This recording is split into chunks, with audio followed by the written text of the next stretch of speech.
The college football playoff, Cedric. Let's talk about the playoff. You said earlier you think Oklahoma is going back, which says to me you think they're winning the Big 12 championship game.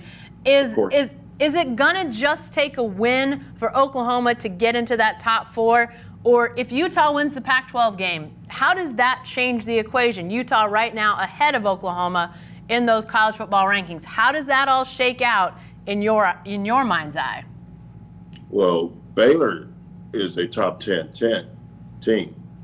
And if OU beats a top 10 CFP team, that's more impressive than Utah beating number 13 Oregon. And so as long as no shenanigans happen, like Georgia beating LSU, we as Big 12 people, we don't need to see that.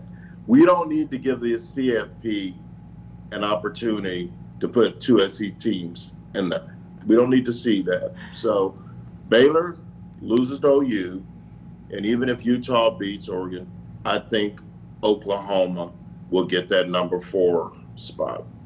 I think it's going to be really interesting. You know, you look at the teams that are in that top 4 already. You know, you're talking about LSU, Clemson, Ohio State, pretty solidly in the top 3. You know, even if Ohio State and Clemson lose, I think there's a lot of people that are of the mind that they might still make the playoff. I don't know if that's true. Clemson's body of work, not a lot of impressive wins on their resume, so maybe that changes some things, but at the same time, I don't know if I see either of those teams losing. But then the questions start to arise, as Cedric said, with the SEC and the Pac-12. Cedric, it's interesting that Pac-12 game is Friday night again. They've sort of settled into the Friday night time slot with that championship game. So going into Saturday's Big 12 game, even though it's an 11 o'clock kick, we're going to know what's happened with Utah and Oregon. If Utah blows out Oregon by 30, I don't know, whatever big number you want to throw out there, does that change? Do style points for Oklahoma potentially become more interesting and more important? I don't know. The selection committee sounds like they've been very impressed by Utah's dominance, though. And they are. And I'll be honest, the only time I saw Utah is when they lost to USC, and they looked bad that night. Yeah. But in all the other games that I've read about, they've been really, really good. I wonder about style points, Jen. I don't know. I think if Oklahoma just takes care of business and wins solidly by 10 or more points, I don't think they can keep OU out of the CFP. Their resume is good, and I've said it before, Jenni, Carlson, they're a big dog in the Big 12. If Texas or OU are in the mix, they're gonna get that benefit of the doubt.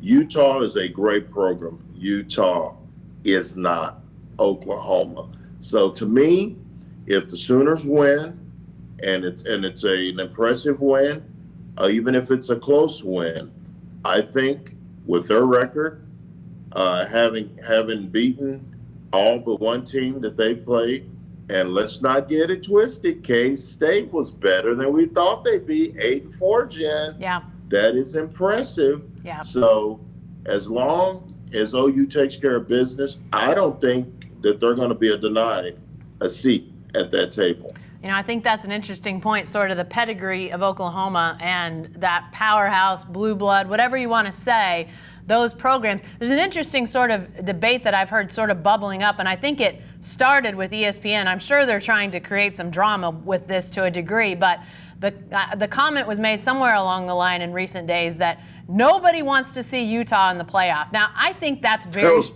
That was fine bomb, I think. I think that's pretty short-sighted for a lot of reasons, but, you know, it seems like every year we get into the playoff and everybody's saying, why do I have to watch the same teams every year? So now there's a chance for a different team to get in there. I'm not saying that keeps Oklahoma out or that puts Utah in, but it's an interesting debate for fans to have because this whole idea of nobody wants Utah. I'm not sure that's true, first of all. And secondly, it would be a team that we haven't had in the playoff yet. We're going to have a playoff without Alabama for the first time in playoff history. So maybe it's time to do something really different and let Utah in there. But I think it is all going to come down to this weekend. I mean, I think they're super close when you hear what Rob Mullins, the Oregon AD, who's the head of the selection committee, what he has said about the debates that are happening within that selection committee room. It definitely sounds like there's a lot of hard conversations being had right now about Utah and Oklahoma. And obviously they're both going to have one more game for everybody to look at. It's going to be really important. But Cedric, if the playoff ends up being, if things sort of play out, if we get, chalk at the end of the day, if you've got LSU winning, Clemson winning, Ohio State winning, let's say Utah gets in. What about that playoff? Are you interested in those 4 teams playing it off here in a few weeks?